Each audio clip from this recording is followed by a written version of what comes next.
On Tuesday, President Trump and the First Lady are expected to visit Corpus Christi, Texas, to assess the damage caused by Harvey.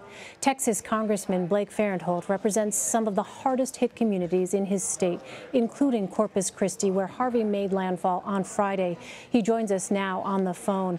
Congressman, I know you are driving along right now. Corpus Christi was, of course, one of the first areas to get hit by the storm. First of all, your home is in Corpus Christi. Have you been there yet? Did it sustain much damage? We rode out the storm in my home. We lost some trees and roof shingles, but there was no structural damage. We haven't had power since Friday, but we can work through that. Fortunately, it hasn't been the normal 90 degrees down here. And tell me about, more broadly, how are the recovery efforts going so far?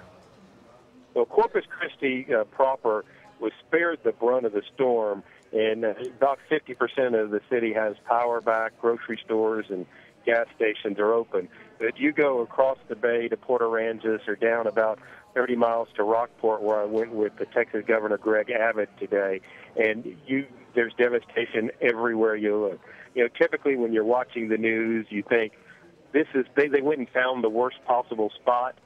I mean, they basically could have parachuted in anywhere in Rockport, and it would have been just devastation that you just couldn't believe. It's terrible to hear. You mentioned Texas Governor Greg Abbott. You've been in a series of briefings with him. How exactly are local, state, and federal officials working together to ensure the safety of residents? Well, obviously the first priority is the safety of life and limb. And right now, that is primarily focused on Houston with the flooding. We actually have a clear, breezy day in Corpus Christi. A lot of the focus is there. Then it's getting the essential supplies to places like Port Aransas, Port Lavaca, Rockport. It has no power. None of the stores are open. So they're relying on what people had in stock and part of their emergency plans. The water runs out quickly. FEMA only recommends 72 hours worth of water. And some of these cities, the water supply, because they don't have power, the pumps that feed water up into the water towers aren't working. It is just unimaginable as we continue to watch some of these images of the efforts that are underway now to help people. President Trump has said, of course, he plans to visit Corpus Christi Tuesday. What is it that you are hoping to see from the president?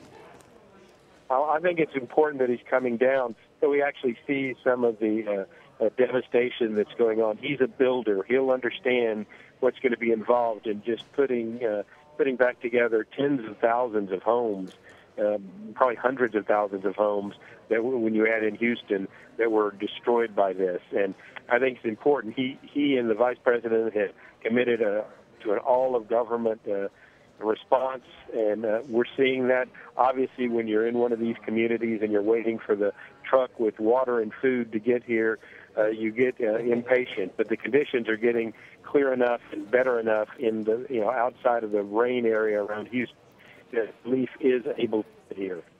I'm sure there are still a lot of moving parts with regards to the president's trip, but do you know right now, do you plan on meeting with the president during his trip on Tuesday? Yes, we received notification of where to meet the president. We haven't heard when to meet the president yet. All right, Texas Congressman Blake Farenthold, who certainly are keeping you and your fellow Texans in mind. Thank you so much for your time, Congressman.